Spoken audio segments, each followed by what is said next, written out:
Actually good, because it was moving backwards. Look, they're lightweight and directional. Why does it move like front and backwards like that? It's wild. I don't know. That's one of the rollers must be out around. Yeah. Or maybe it's just like shifted or something. Yeah. I don't know. Anyway. What's up, Gels? I'm Sam. I'm Gels, by the way. Welcome. We always forget who we are. I forget Ryan starts recording like 10 minutes before I'm actually ready for things. Yep. So today we're talking about best beginner drift cars. Okay. You're a beginner with a drift car. Yeah. Did I do good? Yeah, you did pretty good. Okay. We can talk about it. Gels got a BMW X-Drive. I'm just kidding. No, I got a front-wheel drive Civic. Oh yeah, I heard they drift really well.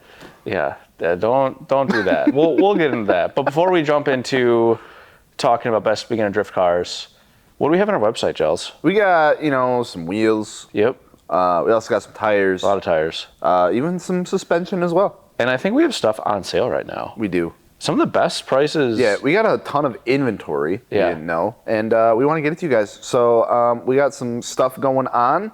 So yeah, you should go check it out because it's really cool. And we got the new White Titan, Dove White. And hopefully, depending on, shipping ports and containers and logistics, we get our new wheels soon. Yeah, so if you guys are listening to this, it should be really, really close as to win it. And I know we told you guys, the Kano Treble are coming out, oh boy, in May or something like that.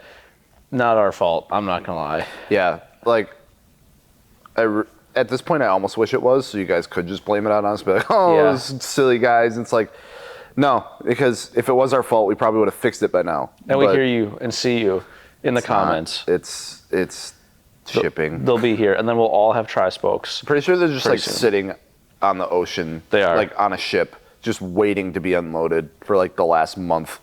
It's actually, I think they are waiting outside the port right now. That's crazy. It is. But there's a lot of them. So the good news is when they do get here, there'll be a lot of them here. At one time, yeah. They'll all show up. Let's go. Hopefully. But anyway, welcome to the Between the Spokes and Anovia Wheels podcast. Like I said, I'm Joe. I'm Sam. And Sam, we're talking about best beginner drift cars today? Yeah. So this is a question, and whenever I see someone do an AMA thing or whatever on Instagram, I'm taking a road trip, ask me some questions to keep me entertained. Yep. And they're one of my friends that drift. If they have a decent following, one of the questions that always comes up, well, two questions. How do I get into drifting? And what's the best beginner drift car? How to get into drifting is show up to a drift event with a drift car. That's literally how you do it. Yeah. It's mind-blowing, but you just show up to do the thing. Yep. But the second one, best beginner drift car, that's a little bit more opinionated. Sure. And there are, I think, actual cars that are just factually better than others, but then there's a whole gray area of what you should suggest. So Gels, you're a beginner drifter. Yeah. And you bought your first drift car. Did. Which was a Nissan 240SX. Yes. What, when you were shopping for cars, were you thinking of, or did you think would be good drift cars? So initially what I set out looking for was a 350Z. I think that was always something a car that I wanted in general. Yep. And I thought would have been a good platform to start doing stuff with. It had a decent amount of horsepower from the factory, a lot of aftermarket support. The wheel size is something pretty common. So it's perfect fitment. We have the perfect fitment for it. So it's that was all the stuff I was keeping in mind. So honestly, I was looking at everything. I was shopping around at Copart and all these auction sites. I'm I don't care if it's hail damage. I don't care, all this stuff. I just wanted to find something that actually was decent enough, had was going to be reliable, and wasn't just completely rusted or clapped out. And that turned out to be really hard to find. I remember you finding a couple 350Zs, one that lost a rear wheel or something like that. Yeah. So what made you end up not pursuing the 350Z harder? I just couldn't find one in my price range. So I was telling myself what was your price range? Because I think that's important for people. Yeah, I wanted to say and this was honestly at the time when shit was, I'd say it's starting to come down a little bit now. Yeah, it is. But this was almost peak, if not before peak, prices of cars. Peak bullshit this was price. This was winter, this last winter. And I was looking, so my cap was 8,000. I was like, I don't really want to go over 8,000 if I can, because I sold the FRS.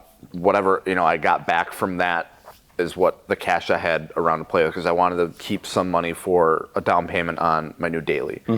So I was like, $8,000, and then I can have a little bit left over for the daily, and then like any mods or stuff that I need to get for whatever car that I get.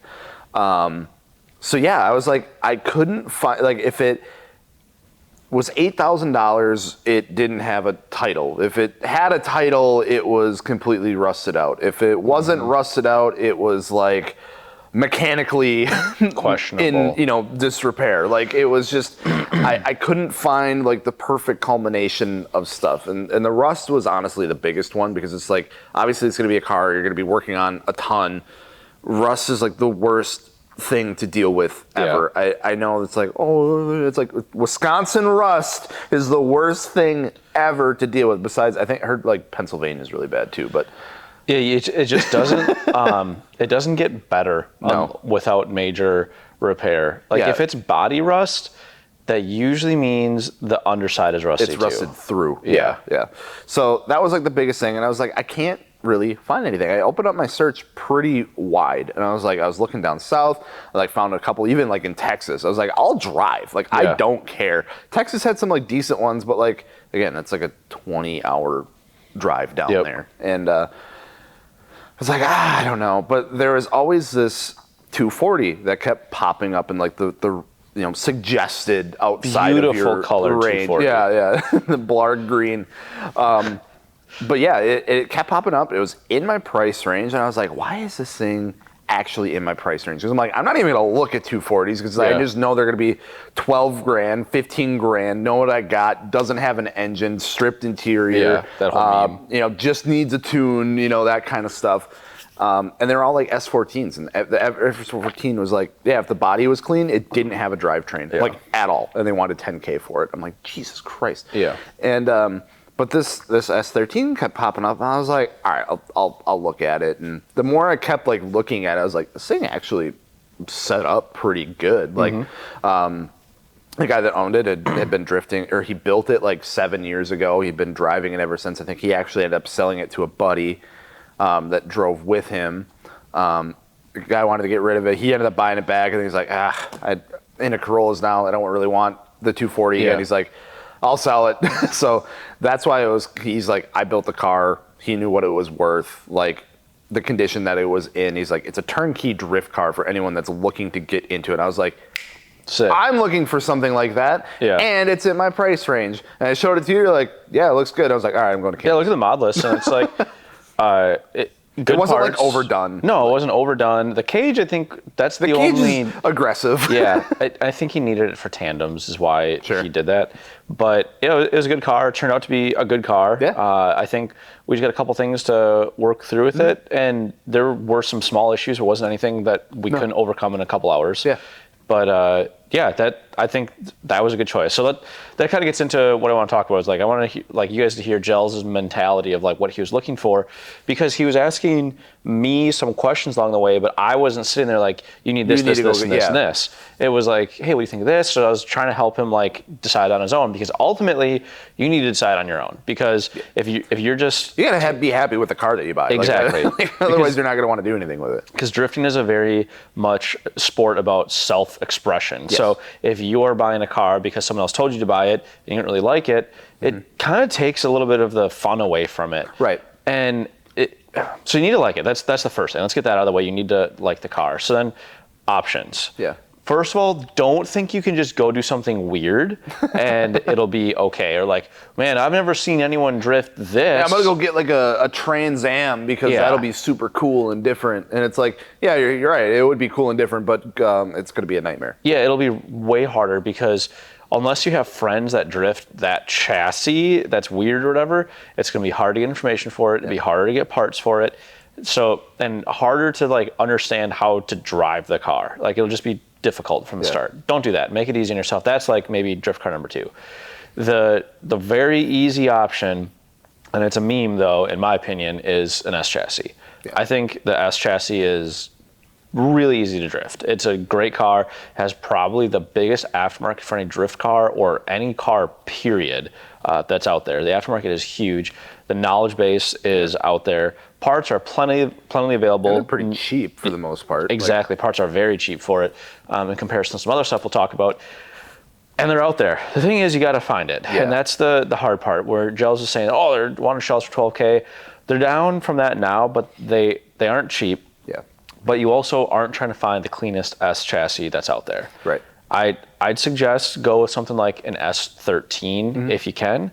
And when it comes to drift cars too, we'll get into some other stuff, but you don't need a lot of power. So that KA motor that it comes in is totally fine to start with, and it needs to be basic. Your car is pretty modded and built up, but it doesn't have to be that way. So, okay, maybe I'm going too far ahead. Let's get into some basics of what you're looking for in these cars. Sure. So, what do you think? Well, I just wanted to touch like the fact, because you said you got to like the car, and I think that's a super important fact, because like there was a G35 like sedan that came up for sale. Oh, I remember that. Yeah. And it was like super nice car. Like the car was great. It's just like I didn't want like a bigger body sedan. I wanted, like, it just wasn't my thing. And everyone's like, nah, you should get it. I'm like, I don't want it. Like, I don't want it. So yeah, that was like one of those things where it's like, yeah, I could have went and got that, but it might not have been like, maybe I wouldn't have really enjoyed it as much as I have been. Exactly. It's like, the car is not really what I want. You're not inspired to drive it. Right, yeah. But anyway, the question that you asked was? So basic parts of a beginner drift car. Basic parts, I think, obviously a hydro. No, I'm kidding. I'm totally kidding. Fuck, Ryan, delete that part out. I'm just kidding. So I do think, though, to start with, the most important thing is low power. Okay. You don't need a lot of power. The absolute most I would say to start with is what like a 350Z, 370Z, G35, 37, whatever comes with. Yeah. That is like the top end. You don't need a lot of power. I would even suggest you try to get something lower powered, like something with a KA or whatever, like a couple hundred horsepower, because, well, KA is not a couple hundred horsepower, but it's all yeah. But lower power because then you're learning the basics. This is, you got to learn to walk before you can run, and sometimes people have to learn how to crawl before they can even walk. So start lower power. That also keeps things cheap. Right. With a lower power car, you're probably not going to be breaking as much stuff, and by that I mean transmissions, axles. Right. You're also not going to be going through tires as much, because that gets really expensive. Yeah, I've been there are two events, and I still got the same rear set of tires, and they look pretty decent yet. And I'm like, dang, I like this. Yeah, it's really nice to not have to go through tires really fast. The other thing that I would say you look for when after low power is basic reliability. So if the car's got dents in it, whatever, but you want the transmission to be good, the differential to be good, the engine to be good. Really try to make sure there's no leaks, because if there are leaks, you're gonna have to cause issues at the track and everything. Exactly, the tracks that someone's gonna be like, hey, you're leaking, and then you have to pull off, and you have to try to fix your timing cover leak that you can't fix at the track. Yeah. I'd say the next thing is rust would be really important. We mentioned that before, but just make sure it's not rusted out.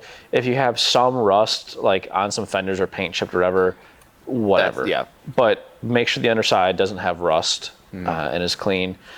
And then I think the last one is just make sure you're comfortable in it. Yeah. Like, I know it sounds kind of weird, but sometimes you'll get in cars and be like, man, this is kind of tight. Yeah, this is weird. Or like, I don't know, something just seems off. Yeah, short. Yeah. Like, yeah, you can make sure you can friggin' fit in it. Like that's the important thing. And lastly, you got to like it. Like, you absolutely, you have to like the car, or it's going to be a miserable experience. So that said, let's jump back into some cars.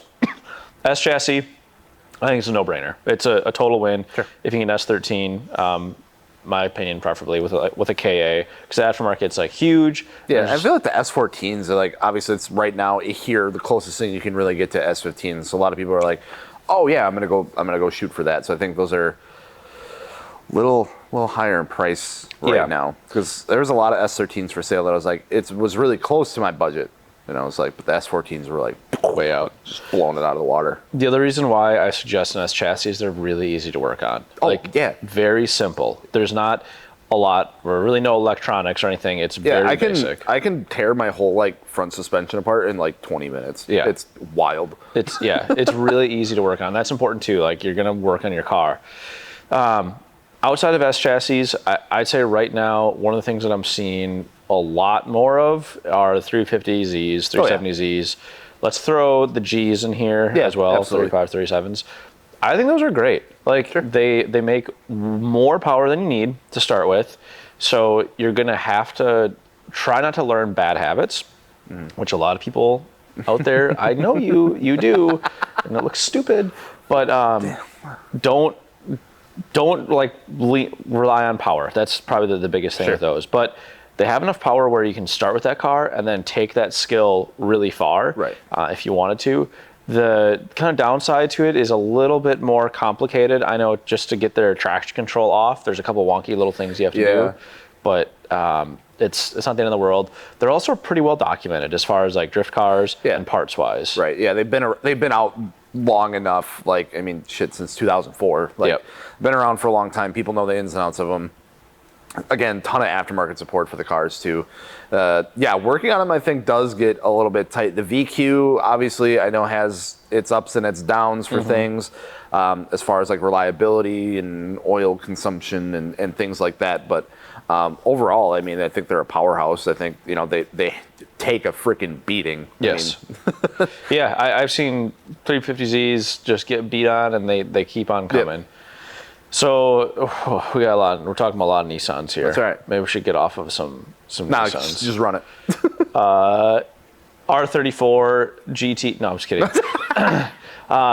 So I'm trying to keep price in mind here too, because I know you guys don't have unlimited money out there, and you're like, "Whoa, you're telling me an S13, those are expensive. A G or 350Z, those are expensive."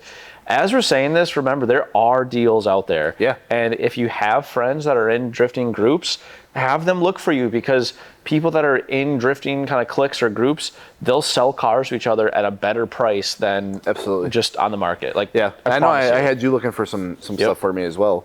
That really helps, and being in those like Facebook groups and stuff now, even like the parts or wheels or stuff, they'd be like, "Hey, I sold the car. I don't need this stuff anymore," and they sell it for a pretty good deal. Yeah, they are out there. You just got to know people. You can't just go on Facebook Marketplace. You got to talk to your friends and people in the community. Don't be scared too to reach out to someone and be like, "Hey, I'm looking for an S chassis. Is there anything that you can find?" Because if someone's trying to sell it and then post it somewhere where you don't know, you'd be surprised how many people just don't have Facebook too. Exactly. They're like, I just don't want to deal with social media. I don't want to do that, but I'm trying to sell this really nice car that I have. Yeah, it happens all the time. Yep, and they have no idea what it's worth. They're just like, I just don't want to deal with it anymore, or I just don't want it anymore. I want something different. Yeah, like they've had this car for 15 years. My grandma's car. They're out of touch with it. Yeah. All right, let's get away from some Nissan stuff. All right. I would say the other thing that I really, really like seeing at the track are the FRS, BRZ, GR86. Which is probably one of the biggest questions as to like why I sold my FRS. Like if I was looking to get into drifting, it was literally because the market was good. Yeah. Is all I'll say. And I was like, it wouldn't have made sense for me to go risk beating up that car or something to happen to that car, because like what I sold it for justified me going and buying a car that was completely paid off, that like if something happened to it and it went down for a little bit, it wasn't going to be a big deal. Yeah. And like I think that my FRS was just a little too nice. I was a little worried about obviously beating it up and getting like destroying it or something happening. And I think that was one of like a mind thing that I was like, I don't want to have to worry about scratching my car if I'm out on the drift clutch track. Kicking it because it's nice. Or like really beating on it. So that was one of the reasons why I sold it. But I mean, with going up to like Shawano and stuff like that and seeing how many are up there and how they do, honestly, they're good little platforms for that. They are. Now, if your local drift track is an oval, I'm sorry, that sucks. But they're not going to do that great out there. Sure. Just because there's not a lot of power. But somewhere like Shawano, which is a more technical track, they're great. Like you don't need a ton of power. This is a good example of you don't need a lot of power. You can start with something that's honestly a little harder to drift because stock, not a lot of power, not a lot of angle. Yeah. So there's a lot of things working against you, but if you can start to drift that, it will make you a way better drifter. And that's not just me saying that because, I've heard it or seen people do it. My IS300 did not have a lot of angle, and it's a heavy car with not a ton of power. It's got good torque, but it teaches you all the good skills. Right. I think though with the FRS, BRZ, GR86, that whole family, there are things you need to do to get them ready. Like I think the power steering, there's some mods you can do to that. Yeah. Excuse me, because those have electronic power steering. Assisted, yeah. Assisted, yeah, to get it to work a little bit better and get a better feel to it. Yeah, same with the RX-8s actually too. Oh, really? Yeah, they have electric assisted power steering, so that gets a little weird too. But so yeah, there's some things you can do, but out of the box, they're not terrible. So you throw some coilovers on it, and you can get up and have again, some fun. I truly think that those will be the new S chassis in like 10 years. I do It's too. like you can, like where the S chassis were, I would say like maybe 5-7 years ago, where there was just like you could just go pick a handful of them for like $5,000 and just mash them together. Yeah, I think that those will be the cars in the upcoming years here, and then it'll do the same thing where it's like, oh man, all these FRSs and BRZs are just shit boxes. They're all beat up and they're super cheap. And then it's like, oh, but if you want a really nice one, it's really expensive. $20,000. Yeah, you know, it's like Jesus Christ. So no, I'm excited to see the future of those platforms. Again, the aftermarket support is great for them. The engines, for the most part, like if you keep them unboosted, even though it is a Subaru, they're pretty reliable. Yeah, like, they're those like even Subaru like boosted engines. If you don't up the boost, they're pretty reliable. Yeah, and everything else on the car, I think the only really weak point on those things are the axles. You got to upgrade the axles. Yeah, the axles are definitely a weak point. I know one of my friends up there. He has a stock power one, and he's gone through 2 or 3 axles this season. They meet the requirement for stock power. is what they did. I think he's gripped up pretty good. He's a very experienced driver as far as the tires that he goes with. But if you're running something like a 215 in the rear, you should be okay. But yeah, you're right. Axles are the one thing that you're going to have to watch out for. But they're not super expensive, and they're not impossible to fix. Right. Or replace. Again, easy cars to work on too. They're very Lego kit-esque. Yep. So next one that I would say, I don't know if I'd really recommend it, but people have done it, are Miatas. Yeah. So if you can fit. Yeah, if you can fit, because Miatas are small. I don't fit. Yeah, Gels does not fit. I fit because I'm small.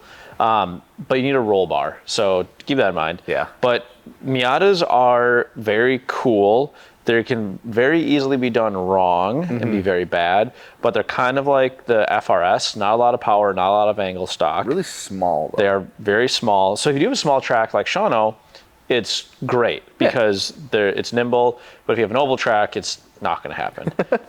So you can do a lot of mods for Miatas. A lot of people have drifted Miatas. A lot of people have done engine swaps, boosted them.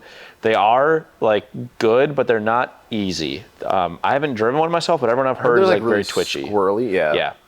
So it can be a handful, but if you can drive that, you'll be a better driver in anything else that's a little bigger, a little longer wheelbase. And you think like NA and B Miatas specifically, or have you seen any like the newer ones out there at all? Not much of the newer ones, no. I would say if you can an NB, just because the NAs are kind of expensive for what they are. Yeah, the NAs I feel like have almost hit like the collector like kind of category where a lot of people are saying that they want to keep them as stock as possible. That's their weekend cruiser like kind of thing. And I also think the NAs they're cool, but they're a little overplayed sometimes. Sure. Some of my friends, like Zach, has a really, really cool NA Miata. I love it. He's doing some cool stuff to it. But the NB, I don't think is really getting enough love. And the prices on those for what they are. So like a little bit more modern. So like you do have some creature comforts in there. Right, but they're still not difficult to work on. Yeah. No, I honestly do really like the look of the NBs too. I think that is probably my favorite generation of the Miata, outside of like the newest one. I really like the newest one too. But yeah, I do too. I haven't seen any of those out there. I think just because they're expensive. Yeah, I don't imagine it's probably kind of like what you're talking about with like the 350Zs and stuff like that. It's hard to make it do what you want it to do. So, and I think the crowd buying it is not like, oh, I want to drift. Yeah, the people buying the brand new Miatas. Yeah, they're like, 60-year-old dudes out there drifting. All right, so let's jump over to Europe. Okay. I know you have a real soft spot for 3 Series BMWs on the track. Okay. So, BMW. Yeah. What about it? All right. There are a lot of them out there. If you love them, that's fine. Okay. I think they can be a fine first drift car to get you out there to the track. Okay. There is a lot, not say a lot. There are some things you need to do to get them drift ready, like things to make sure your subframe doesn't like crack. Yeah. Like they're good cars, and everyone who has one just loves the way they handle. I mean, watching Adam LZ in his E36 BMW, he just all the time talks about, I love the way this thing drives. It's great.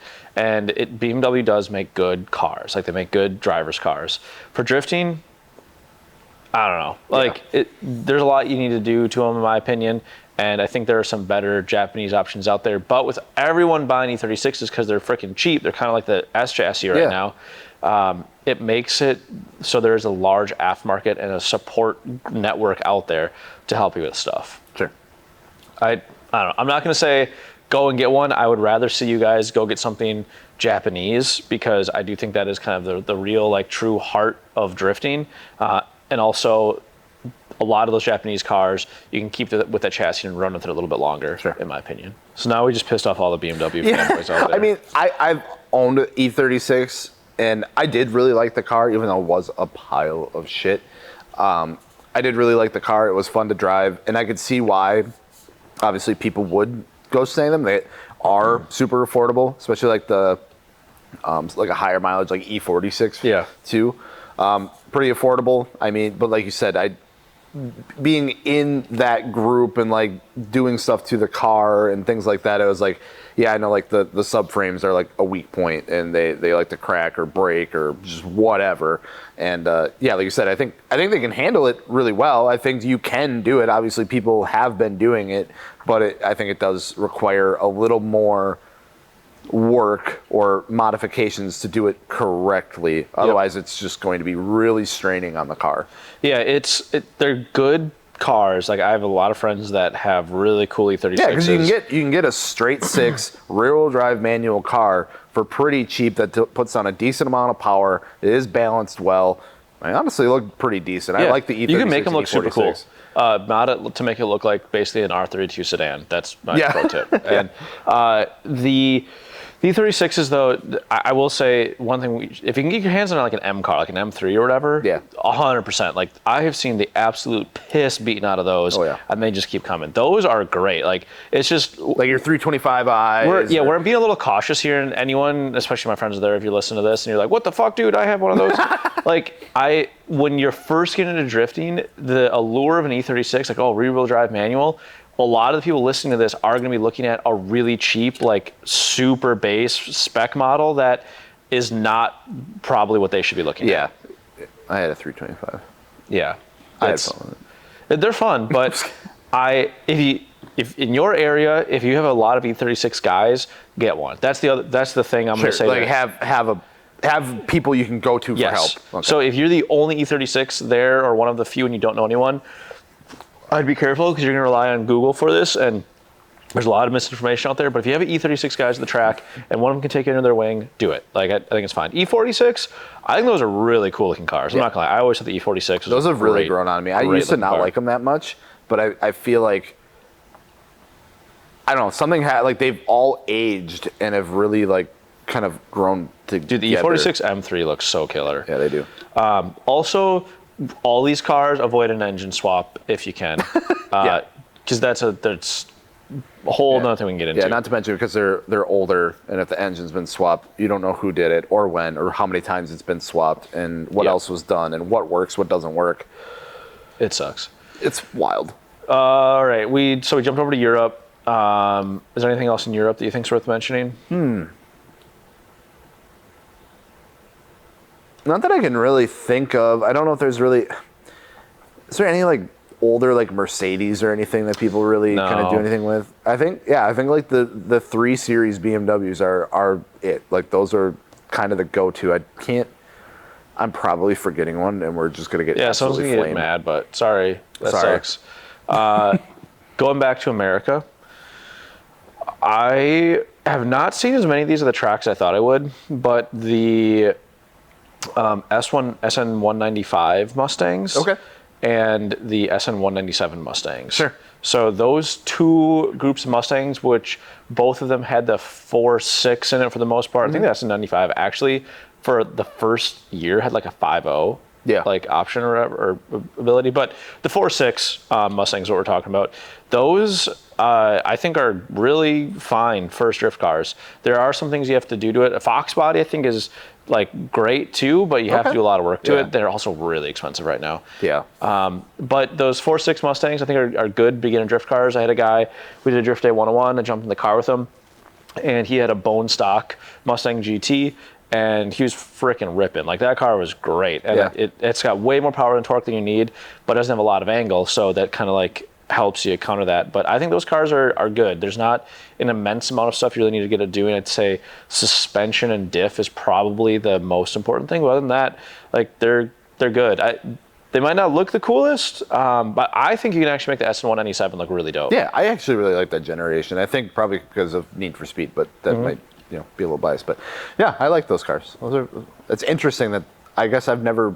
The only one that I've seen is I remember Cadell sent over some pictures one time. Oh, and there was one in on Japan. like there's one on like T37s like hanging with him, and I was like, that's wild. Yeah. Like, it's in Japan on T37s. Like, that's cool. Yeah, those cars can do well, but most people who are buying them aren't using them for drifting. Right. Which I kind of. It's kind of like one of those odd things to see, but it's kind of cool. So what people are gonna be mad that we didn't mention, because that honestly that's kind of what I would say is the pool you could swim around in. So the S chassis, the 350, 370Z, G35, G37, that family, FRS, BRZ, GR86, Miata can be in there too. E36, I'd say, can be in there as well. And then the 4.6 Mustangs.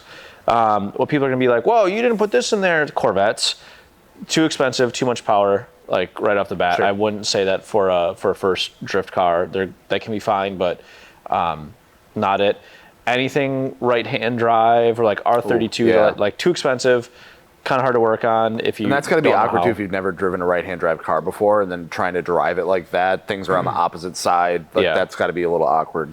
RX-7s, people are gonna be mad about that. I think an FC RX-7 would be a phenomenal first drift car. Yeah, if they weren't like 30 grand right now. It's just expensive for one that's gonna work. You're gonna want like a turbo 2. Yeah, or a snowmobile powered one. Yeah, or a snowmobile powered one.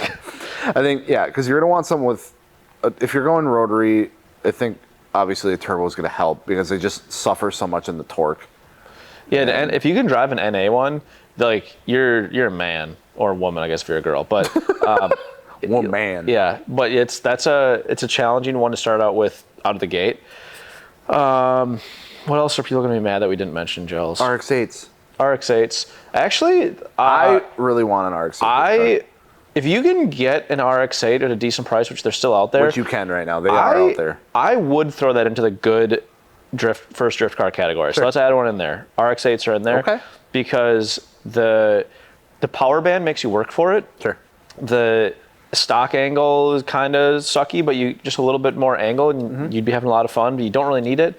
And the good thing, though, is the chassis is phenomenal. That is a great those things are chassis. Built. Yeah. The suspension setups on those things are wild. Obviously, there's like 30 different arms and trailing arms and control arms and the multi-link toe arms, and it's just all multi-link in the rear. It's tough, but if you're starting out, you shouldn't really have to touch it, just make sure it works. And the RX-8 would be a very rewarding first drift car. Especially if like you're one of those guys that wants to get into a rotary. Like I wanted to get into a rotary. It was like FD is like my goal at some point, and it's like, but I really want to get an understanding of the rotary platform. RX-8s are a great way to do that, hands down across the board, because they're really cheap right now. Like, you can find them pretty much everywhere. It really gets you hands-on with it, because most of the time what happens is like, oh, selling it because it won't start, the engine's blown, apex seals are shot, and it's like, no, your spark plugs are bad, or your coils are shit, or you flooded it, and like you can literally get a really good running, really nice shape RX-8 for like $1,000 because people think the engine's blown, and it's really not. So. I think another one, people would be like, what about IS300s? I mean, you have an IS300. You started with one. I think they're phenomenal cars. I think it's love more like the way a mine is. secondary car? I would say they're good. It'd be fine to start with if you can find one, because a factory manual is a lot of money right now. They've gotten and expensive. A manual swap one is still a lot of money. I just think there's better options for less money that you can do. If you can find one, do it. I think cost is taking it off the list. You're right, because I did throw that in my loop of searching around too, because I searched for months to find something, and I was really picky. And I threw that in there, and those were all like 13, 15K for a manual. People are just asking a lot of money for them, for what they're worth right now. Then, honestly, a lot of people are like, oh, it'd be sick. I'd want like a Chaser or JZX or whatever. That'd be dope, but not for a first drift car, because it's expensive. And they're good cars, but it's just a lot of money, I think, for what you guys are looking for. Yeah, I think obviously the trap that a lot of people fall into, they want the really, really cool shit right away. I mean, I see it all the time, even in like the RC community. It's like, someone say like, oh man, I really want to get into flying. I'm like, okay, like cool, I'll help you. Yeah. But this is the path that you should follow. They're like, no, I want to go get a jet right away, or I want to go get like a Warbird right away. And I'm like, don't do that, because you're going to crash it right away. You're going to spend $500 on it, and you're going to be super pissed that you crashed $500 right away. Yeah. They're like, no. I'm like, go get the trainer, and then get like a secondary trainer, and then you can go get like your more advanced if you want to get into like a Warbird or a jet, something like that. Yeah. They never listen. And they go get a jet right away, and they smash it in the ground, and like, this is stupid, and then they give up on it. I'm like, damn, only if someone would have told you not to do that. Crazy. But yeah, I totally get it. Everyone wants the shiny object at the end of the road, and that's what they want to go get right away, but don't realize that it's either really expensive, actually requires a certain skill set to do, or it's just hard to get. Yeah, it's tough. And the biggest thing is your friends. If you got friends that have one of these cars that we said might not be a good choice, but they can help you with it, that makes it a better choice than probably the other ones. And that's just kind of the reality of it is. So, should we recap it really quick? Yeah. Again? Absolutely. So we got, starting out with the S chassis. Yep. We got the Z's and G's. Yep. So your G35 7, 350Z. Miatas. We got the mid 2000s Mustangs. Yep. E36. E36s. RX8s. Ryan, did we forget one? That was about it. I think that's about it. Frs Brz. Oh yeah. Whoa, we've got a big one. Yeah, probably, honestly, if I were to push any of those or recommend, I'd say Frs Brz. That's what I would really, really recommend. Yeah, you can find some like higher mileage ones for a really good deal, honestly. Yep. The lower mileage ones are pretty pricey right now, because that's what a lot of people are looking for. But yeah, if you can find one that's maybe a little scratched up, dinged up, a little bit of higher miles, probably like 90 to 100,000, it'll do just fine. Those engines are, like I said, pretty reliable. And you will come out of that a better driver than a lot of people that started with something more powerful. I guarantee it. It's going to be a struggle, though. You'll get through it. You'll get through it. Cool. Well, if you guys have any questions or things you want us to talk about, drop a comment if you're watching this on YouTube. If you're listening to this on Spotify, open up your Instagram, slide into our DMs. Yeah. Ask us some questions. Let us know what you want to hear us talk about, because we have a lot of topics we want to talk about, but we want to just talk about things that you guys want to hear about. Absolutely. So if you're looking for wheels, tires, suspension, we got you covered. Come on over to noviwheels.com. I'm Sam. I'm Giles. See you guys. Bye.